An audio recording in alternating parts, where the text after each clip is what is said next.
আচ্ছা, একটা জন্মদিন পালন মানে কি শুধু এই কেক কাটা আর পার্টি করা?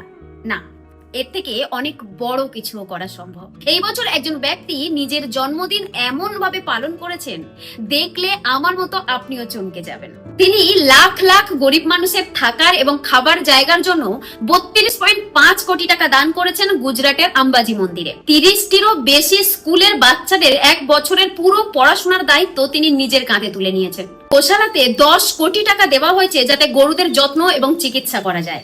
একটি ঐতিহাসিক মন্দিরের সংস্কার এবং পুনর্নির্মাণের জন্য 12 কোটি টাকা খরচ করা হয়েছে।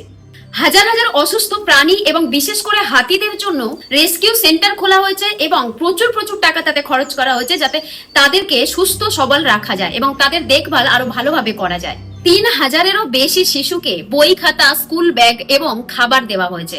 এছাড়াও আরো 6 কোটি টাকা দুটো মন্দিরের রক্ষণাবেক্ষণের জন্য দেওয়া হয়েছে।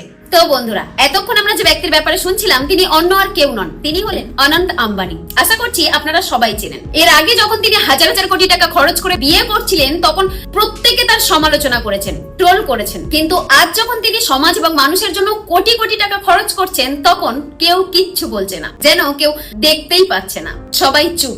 সমালোচনা করা সহজ, কিন্তু ভালো কাজ দেখলে স্বীকার করা কঠিন। এইটাই আমাদের সমাজের দ্বিচারিতা। ধন্যবাদ।